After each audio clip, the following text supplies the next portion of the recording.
Banyak orang mengira agama dan kesadaran spiritual adalah satu hal yang sama, padahal keduanya tidak selalu berjalan beriringan. Seseorang bisa sangat taat menjalankan ritual, fasih mengutip ajaran, bahkan tampil religius di hadapan banyak orang. Namun, di saat yang sama masih dikuasai ketakutan, kemarahan, kesombongan, dan dorongan untuk menghakimi sesama. Lebih ironis lagi, ketika religiusitas berhenti menjadi ruang perenungan, lalu berubah menjadi alat untuk meninggikan diri, menghina yang berbeda, menyudutkan yang tidak sejalan. Seolah kebenaran adalah milik pribadi yang harus dipertahankan. Dan ketika sikap itu mendapat balikannya, tak jarang muncul peran baru yang dimainkan. Dari yang semula menghakimi, tiba-tiba berubah menjadi pihak yang merasa paling diserang. Di titik inilah batas antara kesalehan dan ego mulai kabur. Dan pertanyaan tentang makna spiritualitas menjadi semakin tak bisa dihindari. Ketika pergeseran kesadaran mulai terjadi, seseorang tidak lagi hanya melihat agama sebagai identitas atau alat pembenaran diri, melainkan mulai menyentuh makna yang lebih dalam dari setiap ajaran yang ia yakini. Cara ia memandang dunia pun perlahan berubah, bukan karena dunia di luar mendadak berbeda, tetapi karena cara ia merespon tidak lagi dikendalikan oleh ego yang mudah tersinggung, ingin menang sendiri, atau merasa paling benar. Hal-hal yang dulu memicu kemarahan, kecemasan, atau dorongan untuk menghakimi perlahan kehilangan cengkramannya. Bukan karena ia menjadi pasif, melainkan karena ia mulai menyadari bahwa banyak penderitaan justru lahir dari keterikatan pada citra diri yang harus selalu dipertahankan, termasuk citra diri yang paling benar secara spiritual. Dalam keadaan ini, kedamaian tidak lagi dipahami sebagai hasil dari menangnya satu keyakinan atas keyakinan lain, atau ketika orang lain akhirnya mengakui kebenaran kita. Kedamaian justru muncul ketika seseorang berhenti menjadikan hidup dan bahkan agama sebagai medan perang untuk membuktikan siapa yang paling suci. Ia mulai melihat bahwa tidak semua hal harus dikendalikan, tidak semua perbedaan harus dimenangkan dalam perdebatan, dan tidak semua ketidaknyamanan harus diubah menjadi ajang penghakiman. Dari ruang pemahaman yang lebih hening ini, lahir penerimaan yang tidak berasal dari kelemahan, melainkan dari pengamatan yang jernih tentang sifat kehidupan dan keterbatasan ego di dalamnya. Karena itulah banyak ajaran spiritual kuno berbicara tentang melepaskan, bukan menambahkan. Bukan menambah identitas baru, menambah keyakinan baru, atau mengumpulkan lebih banyak konsep tentang kebenaran. Yang dilepaskan justru adalah lapisan-lapisan ilusi yang selama ini menutup kesadaran. Kebutuhan untuk selalu benar, keinginan untuk selalu diakui, ketakutan untuk kehilangan, serta keyakinan bahwa nilai diri bergantung pada apa yang dimiliki atau bagaimana orang lain memandang kita. Di titik ini, mungkin yang perlu dipahami bukan lagi konsep yang lebih rumit tentang spiritualitas, melainkan kejujuran yang lebih sederhana terhadap diri sendiri. Karena seringkali yang membuat manusia jauh dari kesadaran bukan kurangnya pengetahuan, tetapi terlalu sibuk menjadikan pengetahuan itu sebagai identitas baru. Bahkan agama pun tanpa disadari bisa berubah menjadi panggung untuk merasa paling benar, paling bersih, atau paling dekat dengan kebenaran. Begitupun sebaliknya dengan spiritualitas. Padahal inti dari semua jalan spiritual selalu bergerak ke arah yang sebaliknya, perubahan ego, bukan penguatannya. Tidak ada salahnya beragama, tidak ada salahnya berkeyakinan. Yang menjadi masalah adalah ketika keyakinan itu berhenti menjadi cermin dan mulai menjadi tembok. Ketika ia tidak lagi membuka ruang untuk memahami, melainkan hanya untuk menghakimi. Di sana, spiritualitas perlahan kehilangan ruhnya dan berubah menjadi sekedar sistem identitas yang terasa aman, tetapi sempit. Jika memang ada satu ajakan yang bisa dipegang, mungkin sesederhana ini. Biarkan keyakinan membuatmu lebih lembut, bukan lebih keras. Lebih terbuka, bukan lebih tertutup. lebih mampu memahami manusia lain, bukan lebih cepat menilai mereka.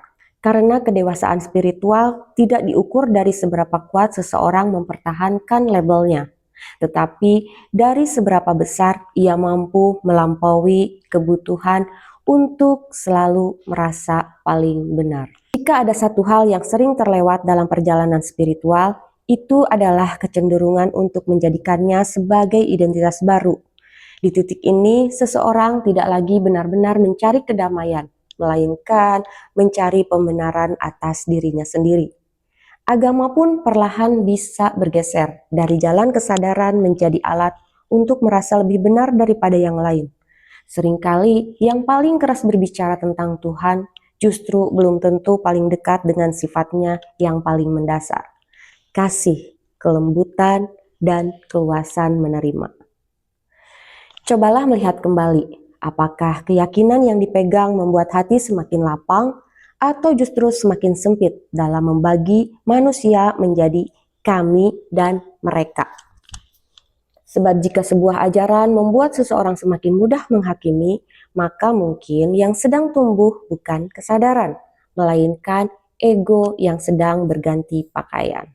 Kesadaran yang lebih dalam tidak sibuk mempertahankan citra kesalehan. Ia lebih memilih diam, mengamati, dan memperlakukan hidup dengan hati yang lebih jernih. Tidak perlu menang dalam penilaian moral, karena ia sudah tidak ingin menjadikan menang sebagai pusat dari keberadaan dirinya. Maka biarkan keyakinan membimbingmu menjadi lebih manusiawi, bukan lebih superior. Jika agama benar-benar menyentuh kedalaman batin, ia tidak akan melahirkan kesombongan yang halus, tetapi kerendahan hati yang tidak lagi membutuhkan pembuktian apapun. Lalu di titik inilah perbedaan antara kesalehan yang lahir dari kesadaran dan kesalehan yang lahir dari ego mulai terlihat dengan sangat jelas. Keduanya mungkin tampak serupa di permukaan. Keduanya dapat berbicara tentang Tuhan, mengutip kitab suci, menjalankan ritual, dan membela keyakinannya dengan penuh semangat. Namun buah yang dihasilkan seringkali berbeda. Kesadaran yang matang cenderung melahirkan kerendahan hati, karena semakin seseorang memahami luasnya misteri kehidupan, semakin ia menyadari betapa sedikit yang benar-benar diketahuinya. Sebaliknya, ego spiritual seringkali melahirkan rasa superior, sebuah keyakinan tersembunyi bahwa dirinya lebih dekat kepada kebenaran dibanding orang lain. Tidak mengherankan jika sebagian konflik yang mengatasnamakan agama sesungguhnya tidak berakar pada cinta kepada Tuhan, melainkan pada ketertarikan terhadap identitas. Yang dipertahankan bukan lagi nilai-nilai luhur yang diajarkan agama, melainkan citra diri sebagai pemilik kebenaran. Akibatnya, ajaran yang seharusnya membebaskan manusia dari kesombongan justru digunakan untuk memperkuatnya. Simbol-simbol kesucian dipakai sebagai penanda status moral. Ketaatan dijadikan alat pembanding. Bahkan belas kasih yang menjadi inti banyak ajaran agama terkadang dikalahkan oleh hasrat untuk menghakimi mereka yang dianggap berbeda. Semakin besar kebutuhannya untuk membuktikan bahwa dirinya berada di pihak yang benar. Ia merasa terancam oleh pertanyaan, terusik oleh perbedaan, dan marah ketika keyakinannya tidak mendapatkan pengakuan. Bukan karena kebenaran sedang diserang, melainkan karena ego yang telah menyatu dengan keyakinan merasa dirinya ikut terancam. Dalam keadaan seperti ini, agama yang semestinya menjadi jalan menuju kebebasan batin dapat berubah menjadi benteng pertahanan psikologis yang menjaga ketakutan tetap hidup. Kesadaran spiritual yang lebih dalam bergerak ke arah yang berbeda. Ia tidak mengajak manusia untuk meninggalkan keyakinan, tetapi untuk melihat apakah keyakinan tersebut sungguh melahirkan cinta, kebijaksanaan, dan kemanusiaan yang lebih luas. Sebab ukuran kedewasaan spiritual tidak terletak pada seberapa keras seseorang mempertahankan doktrin, melainkan pada seberapa besar kapasitasnya untuk memahami, memaafkan, dan tetap menghargai martabat manusia lain, bahkan ketika berbeda pandangan. Pertanyaan yang lebih mendasar adalah, apakah semua itu membuat hatinya semakin terbuka atau justru semakin tertutup? Apakah ia menjadi lebih welas asih atau lebih mudah menghakimi? Apakah ia semakin mampu melihat Tuhan dalam seluruh kehidupan atau hanya dalam kelompok yang dianggap sama dengannya?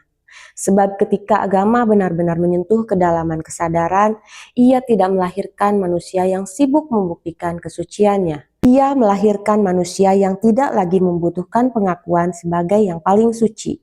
Dan mungkin disitulah paradoks terbesar perjalanan spiritual. Semakin dekat seseorang pada yang ilahi, semakin kecil kebutuhan untuk merasa lebih tinggi daripada siapapun. Yang tersisa bukanlah kesombongan atas kebenaran, melainkan kerendahan hati yang lahir dari kesadaran bahwa setiap manusia dengan segala keterbatasan dan pergumulannya sedang berjalan menuju sumber yang sama, meski melalui jalan yang berbeda-beda. Namun dalam kenyataan sehari-hari, tidak semua orang sampai pada lapisan pemahaman yang hening itu. Banyak yang justru berhenti di permukaan simbol, menjadikan agama bukan sebagai jalan pembebasan kesadaran, melainkan sebagai alat penguatan identitas. Di titik ini, Tuhan tanpa sadar direduksi menjadi pembenaran bagi ego, bukan lagi sumber yang melampaui ego itu sendiri. Dari luar, semuanya tampak tertata, bahasa yang religius, sikap yang tampak taat, penampilan yang dianggap mencerminkan kesalehan. Tetapi di dalamnya masih hidup kebutuhan lama yang sama, kebutuhan untuk merasa lebih besar, lebih suci, lebih dekat dengan kebenaran dibandingkan orang lain. Ego tidak pernah benar-benar hilang, ia hanya berganti kostum spiritual. Dan ketika ego mengenakan jubah kesucian, ia menjadi lebih sulit dikenali, bahkan oleh pemiliknya sendiri. Disinilah paradoks itu menjadi semakin jelas. Ajaran yang seharusnya melunakkan hati justru bisa berubah menjadi alat untuk mengeraskannya. Nilai yang semestinya membuka ruang welas asih malah dipakai untuk mempersempit batas antara kami dan mereka. Perbedaan tidak lagi dilihat sebagai bagian dari keragaman kehidupan, melainkan sebagai ancaman terhadap identitas yang harus dipertahankan. Dalam keadaan seperti ini, agama tidak lagi bekerja sebagai cermin untuk melihat diri apa adanya, melainkan sebagai perisai untuk melindungi citra diri yang rapuh. Ironisnya, semakin seseorang merasa yakin bahwa ia sedang membela kebenaran, semakin mudah ia kehilangan kepekaan terhadap cinta. Ia mungkin sangat tegas dalam hal keyakinan, tetapi perlahan kehilangan kelembutan dalam memandang sesama manusia. Ia bisa sangat fasih berbicara tentang aturan, tetapi semakin asing dengan kebijaksanaan yang lahir dari pengalaman batin yang hening. Dan tanpa disadari, ia sedang membangun jarak antara dirinya dan hakikat spiritual yang justru ia klaim sedang ia dekati. Kesadaran yang lebih dalam tidak pernah bergerak ke arah pemisahan seperti itu. Ia tidak sibuk mengkategorikan manusia ke dalam tingkat kesucian. Ia tidak membutuhkan pembanding untuk merasa benar.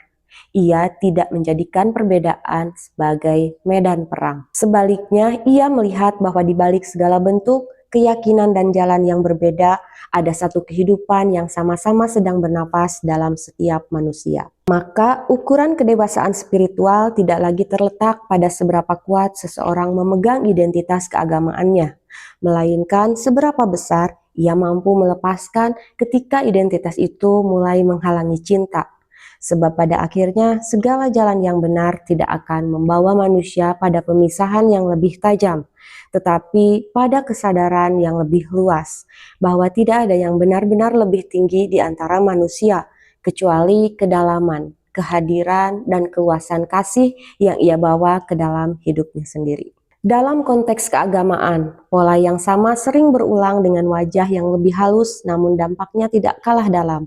Ketika agama dipahami terutama sebagai identitas, ia mudah bergeser menjadi pagar yang membatasi, bukan ruang yang membebaskan, yang semestinya menjadi jalan untuk melampaui ego, justru kerap dijadikan sarana untuk memperkuatnya.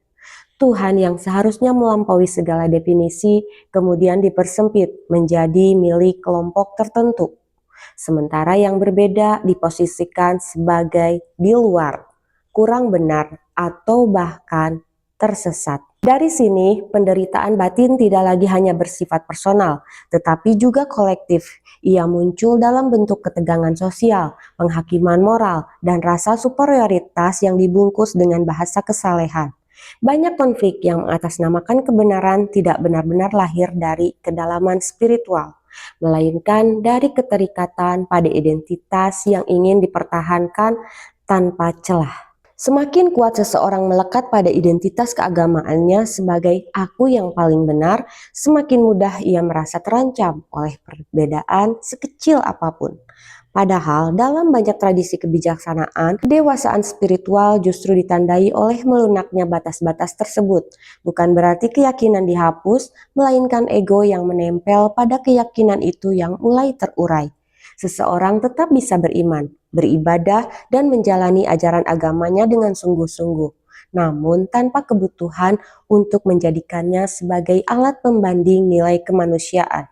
Dalam keadaan ini, agama tidak lagi berfungsi sebagai senjata simbolik, tetapi sebagai ruang pertemuan antara manusia dengan sesuatu yang lebih dalam dari sekedar identitas. Pada akhirnya, hidup dalam kesadaran bukanlah tentang menjadi seseorang yang lebih suci, lebih benar atau lebih tercerahkan dibanding yang lain. Ia tidak membutuhkan panggung, tidak mencari pengakuan, dan tidak sibuk membuktikan apapun.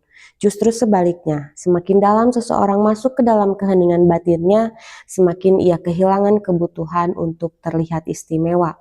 Yang tersisa hanyalah kehadiran yang sederhana, hadir dalam setiap napas, dalam setiap peristiwa, tanpa penolakan terhadap apa yang sedang terjadi.